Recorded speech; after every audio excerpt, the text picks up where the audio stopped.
Le mot vacances crée dans notre esprit bien des images agréables. Les vacances sont une période de détente, de rencontre, de bonheur.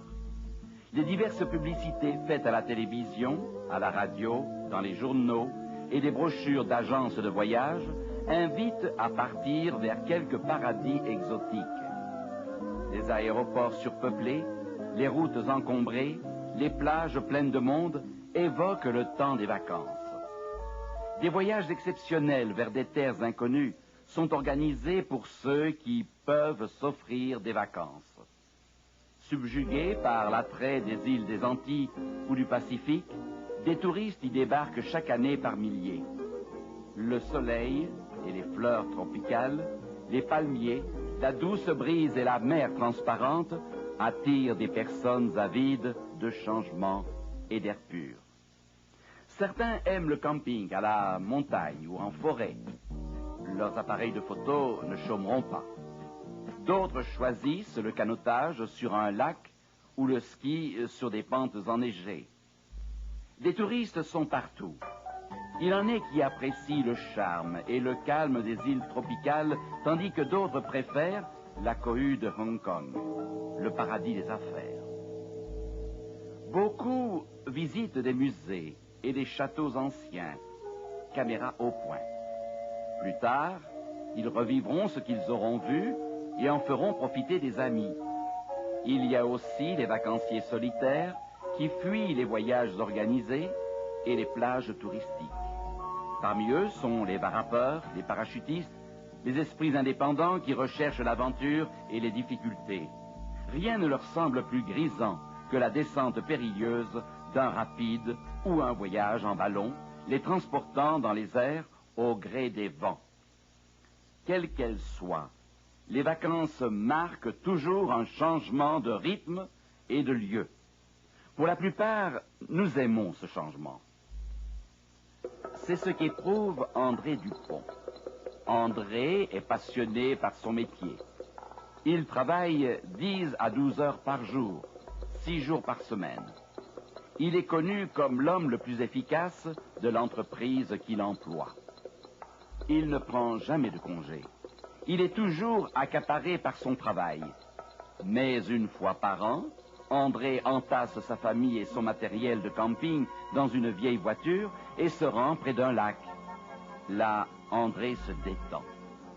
Quiconque connaît André peut affirmer qu'il mérite ses vacances. André trouve toujours que ces quelques semaines passent trop vite. Il voudrait vraiment qu'elles se prolongent. Peut-être pourrais-je prendre plus de bon temps l'an prochain, pense-t-il. Tous nous aspirons à un temps de vacances chaque année. Mais que penseriez-vous de vacances qui ne dureraient pas seulement quelques semaines ou même quelques mois, mais 1000 ans? Cela paraît irréalisable.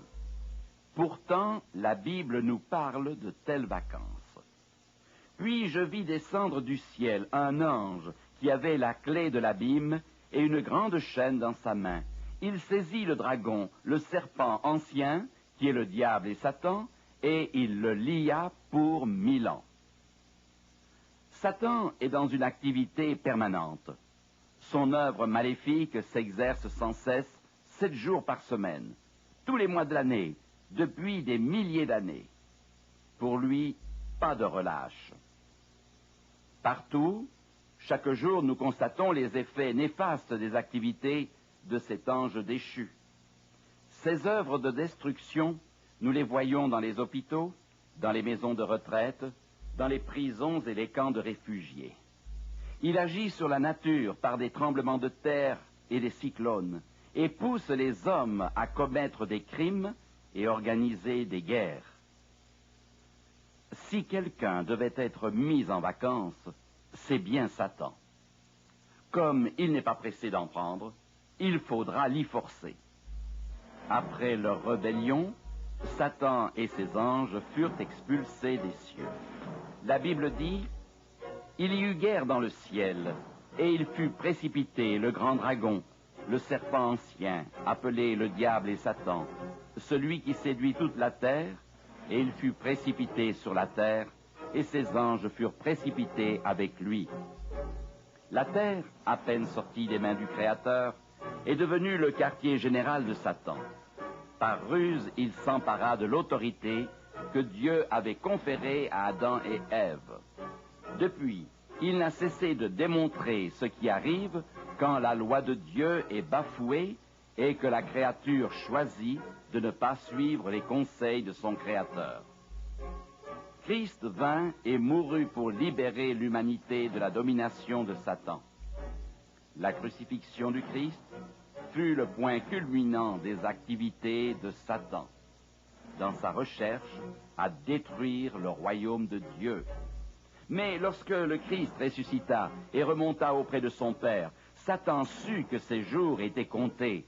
C'est pourquoi Pierre mit l'humanité en garde. Soyez sobres, veillez.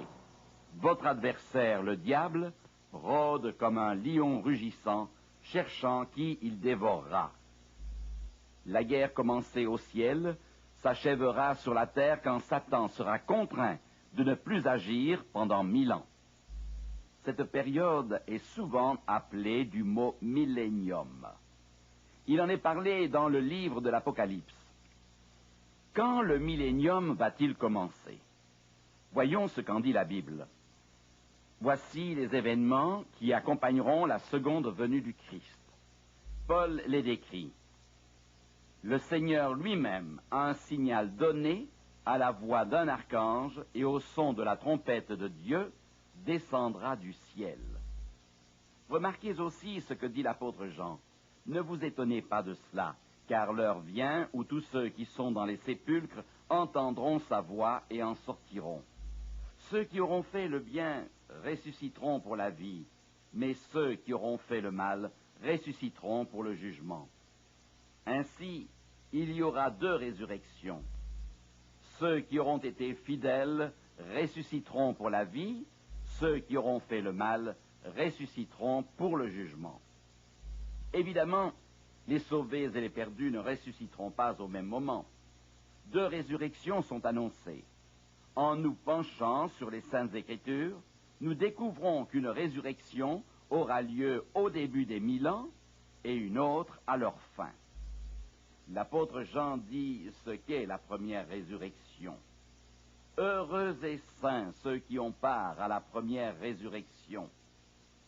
Seuls les justes prendront part à la première résurrection. Paul donne les détails de cette résurrection. Car le Seigneur lui-même a un signal donné à la voix d'un archange et au son de la trompette de Dieu descendra du ciel, et les morts en Christ ressusciteront premièrement. En ce jour, la promesse faite par Jésus sera accomplie. Celui qui croit en moi vivra, quand même il serait mort. C'est au retour de Jésus que les justes morts dans la foi en Christ sortiront de leur tombeau. Ésaïe décrit cette heureuse rencontre. Réveillez-vous et tressaillez de joie, habitants de la poussière. La terre redonnera le jour aux ombres. Immédiatement après, un autre événement extraordinaire aura lieu. Nous, les vivants, qui serons restés, nous serons tous enlevés avec eux sur les nuées, à la rencontre du Seigneur dans les airs, et ainsi nous serons toujours avec le Seigneur. Tous les justes seront transformés à ce moment-là. La Bible dit, tous nous serons changés en un instant, en un clin d'œil. La trompette sonnera et les morts ressusciteront incorruptibles et nous serons tous changés. Car il faut que ce corps corruptible revête l'incorruptibilité et que ce corps mortel revête l'immortalité. Les justes auront des corps parfaits et glorieux. Ils ne seront jamais plus sujets à la maladie ou à la mort. Quelle merveilleuse perspective! Il est intéressant de remarquer que les justes vivants ne seront pas emmenés au ciel avant la seconde venue du Christ, moment où aura lieu la résurrection des justes. Nous lisons Nous, les vivants, restés pour l'avènement du Seigneur, nous ne devancerons pas ceux qui sont morts, car le Seigneur lui-même descendra du ciel, et les morts en Christ ressusciteront premièrement. Les justes, les vivants au moment du retour de Jésus, et les morts ressuscités, seront emmenés au ciel tous ensemble. Nous, les vivants, qui serons restés, nous serons tous ensemble enlevés avec eux sur des nuées, à la rencontre du Seigneur dans les airs, et ainsi nous serons toujours avec le Seigneur. Le livre de l'Apocalypse dit « Ils seront sacrificateurs de Dieu et de Christ, et ils régneront avec lui pendant 1000 ans. » Quelle belle vacances que cette période de 1000 ans, passée avec notre Seigneur et nos bien-aimés dans la Jérusalem céleste. Que feront les justes au ciel pendant ces 1000 ans? Voici la réponse. En plus de l'incomparable joie de communier avec Christ et les racheter, Jean révèle ce qu'il a pu contempler. Je vis des trônes, et à ceux qui s'y assirent fut donné le pouvoir de juger. Ce sera un vrai changement d'occupation. Les justes vont participer à la tâche solennelle de juger les anges déchus et les humains méchants et incrédules. Paul dit, « Ne savez-vous pas que les saints jugeront le monde? Ne savez-vous pas que nous jugerons les anges? » Pourquoi un jugement est-il nécessaire après que le sort de chacun a été décidé? Avez-vous déjà imaginé quelle pourrait être votre réaction si vous cherchiez quelqu'un que vous espériez voir au ciel et que vous ne trouveriez pas? Vous pourriez vous demander quelle est la cause de son absence. La Bible révèle que les livres dans lesquels les actions des hommes ont été consignées seront ouverts pendant le millénium. Les plans coupables, les secrets les plus jalousement gardés, éclateront au grand jour. C'est ce que dit la Bible. C'est pourquoi ne jugez de rien avant le temps, jusqu'à ce que vienne le Seigneur, qui mettra en lumière ce qui est caché dans les ténèbres et qui manifestera les desseins du cœur. Quand les élus auront examiné les livres célestes, ils comprendront pourquoi Dieu devait réprimer le mauvais choix de tel ou tel individu. La justice et l'amour divin seront pleinement révélés. Les élus approuveront le jugement divin. Oui, Seigneur Dieu Tout-Puissant, tes jugements sont véritables et justes. Essayons de comprendre la chronologie des événements concernant les méchants. La Bible dit qu'au moment du retour de Jésus, ils se cachèrent dans les cavernes et dans les rochers des montagnes. Et ils disaient aux montagnes et aux rochers, « Tombez sur nous et cachez-nous devant la face de celui qui est assis sur le trône et devant la colère de l'agneau. Car le grand jour de sa colère est venu, et qui peut subsister? » C'est l'affirmation faite dans l'Apocalypse. Le prophète Jérémie ajoute ces détails. Ceux que tuera l'Éternel en ce jour seront étendus d'un bout à l'autre de la terre. Ils ne seront ni pleurés, ni recueillis, ni enterrés. Il est évident qu'il n'y aura personne pour veiller ou enterrer les injustes tombés lors du retour du Christ, car les justes auront été enlevés au ciel. Ce ne sera pas cependant la fin définitive des pécheurs. Souvenez-vous que les justes morts ressusciteront lors de la première résurrection. Qu'arrivera-t-il aux autres morts qui n'auront pas cru? La Bible dit clairement qu'au moment du retour du Christ, ils ne reviendront pas à la vie. Jean dit, les autres morts ne revinrent pas à la vie jusqu'à ce que les 1000 ans fussent accomplis. Maintenant, examinons les événements qui se produiront sur la terre pendant le millénium. Les justes en vie, lorsque Jésus reviendra, seront emmenés au ciel avec les justes ressuscités. Les méchants morts resteront dans leur tombe au moment du retour de Jésus. Les méchants vivants seront foudroyés par la gloire du Christ. le prophète Jérémie décrit la terre. Je regarde la terre, et voici, elle est informe et vide. Les cieux et leur lumière a disparu. Je regarde les montagnes, et voici, elles sont ébranlées, et toutes les collines chancellent. Je regarde, et voici, il n'y a point d'homme, et tous les oiseaux des cieux ont pris la fuite. Et toutes ces villes sont détruites devant l'Éternel, devant son ardente colère. C'est le chaos. Désolation et destruction sont les mots qui décrivent le mieux l'état de la terre à ce moment-là. Jean ajoute, « Puis je vis descendre du ciel un ange qui avait la clé de l'abîme et une grande chaîne dans sa main. Il saisit le dragon, le serpent ancien, qui est le diable et Satan, et il le lia pour 1000 ans. » Il s'agit d'une vision symbolique. L'abîme décrit une condition chaotique. Le même mot est utilisé dans le livre de la Genèse pour décrire la condition de la terre avant son organisation. Au commencement, la terre était informe et vide. Notre planète sera dévastée. La terre, devenue un vaste cimetière, sera un endroit approprié pour Satan et ses anges déchus. Ils recevront ce qu'ils méritent.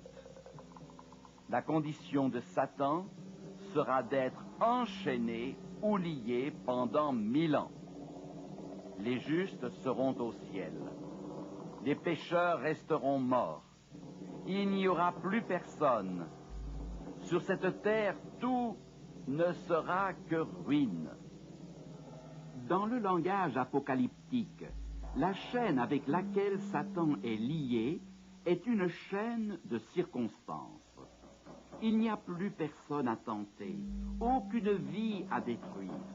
Satan n'a plus accès aux êtres humains. Aujourd'hui, nous utilisons la même image pour exprimer un désir de faire quelque chose, mais limité par les circonstances. Nous disons que nous avons les mains liées. Il en sera de même pour Satan. Il aurait voulu continuer sa sinistre besogne, mais l'absence d'êtres humains le maintiendra dans une incapacité totale d'agir. Satan errera çà et là sur la terre en méditant sur les conséquences de son opposition à Dieu. Il devra envisager avec terreur le moment où il sera détruit pour toujours à cause des douleurs et des souffrances qu'il aura causées à la suite de sa rébellion. Les 1000 ans passeront.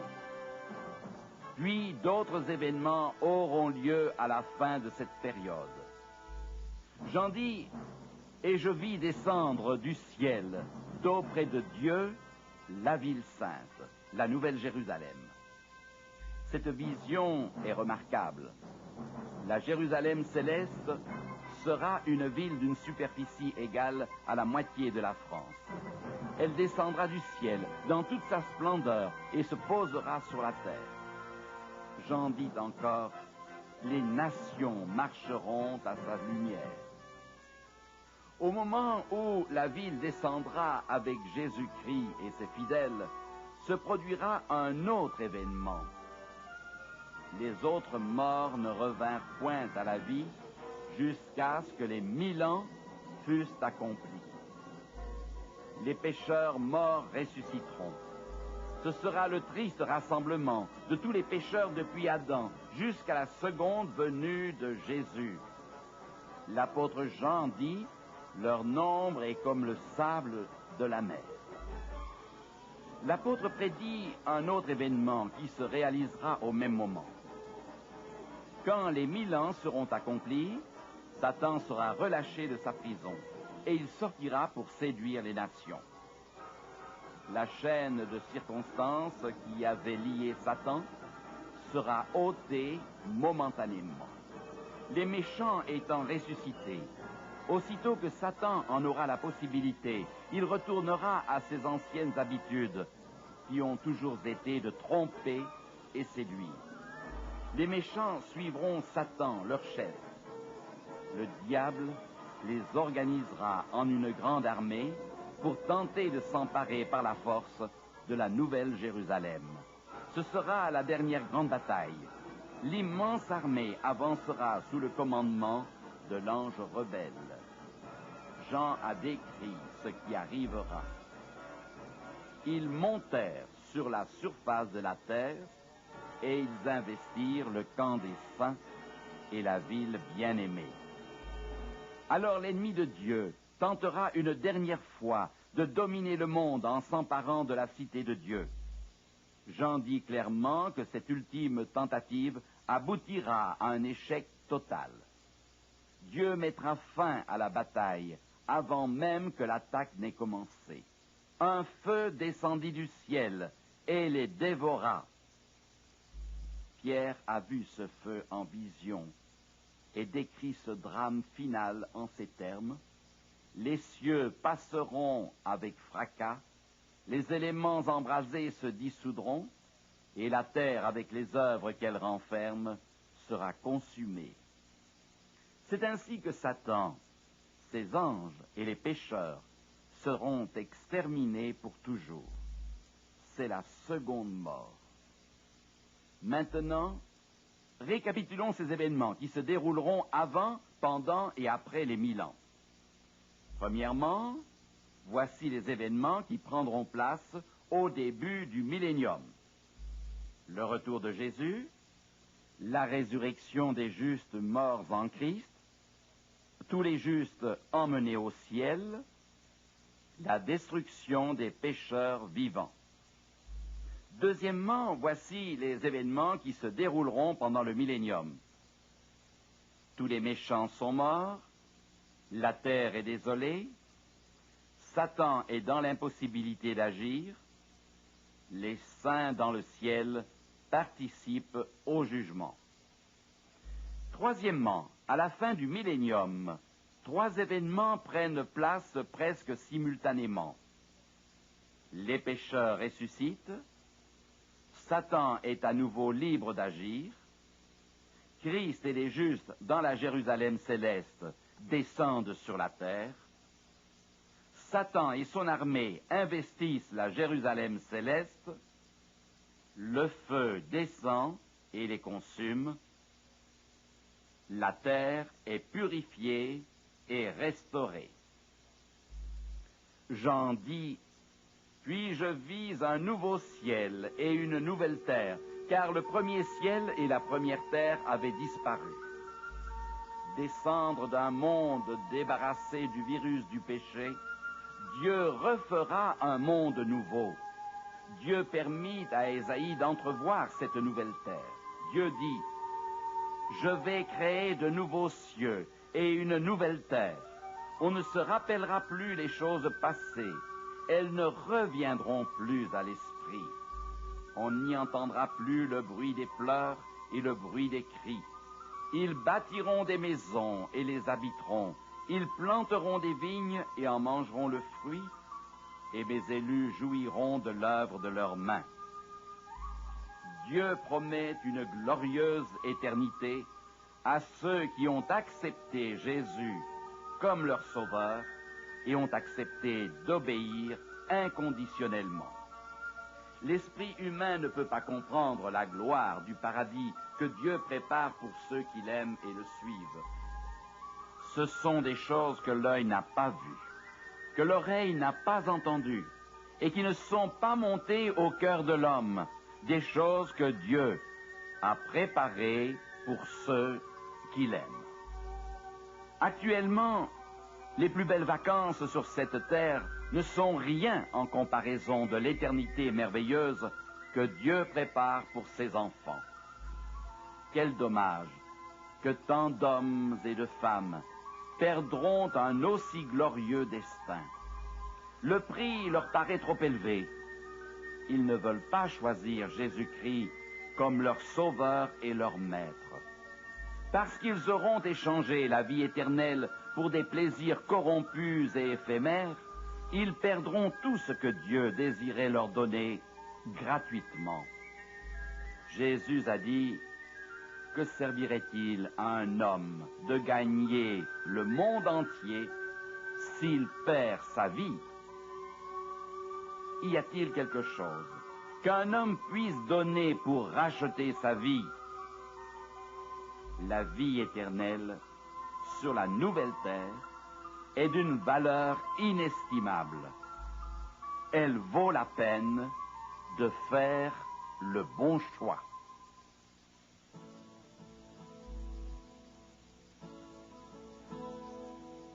C'est toi, toi Seigneur, qui nous montre le chemin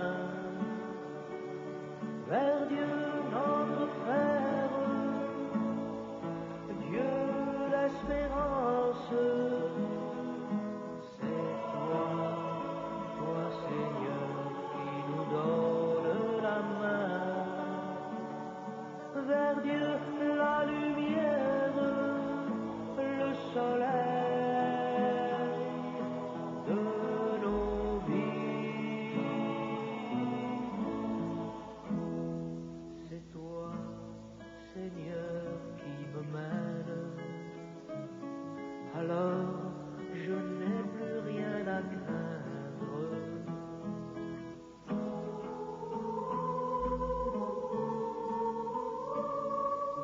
Tu me conduis par la main,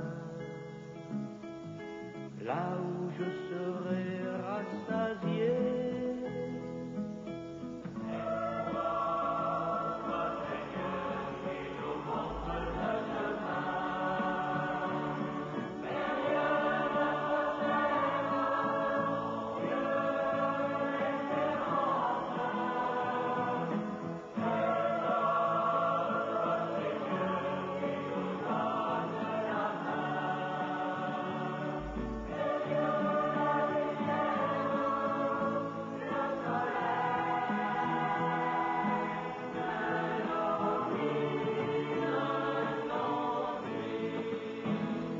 Et si la nuit je te cherche, ta main me guide et me rassure.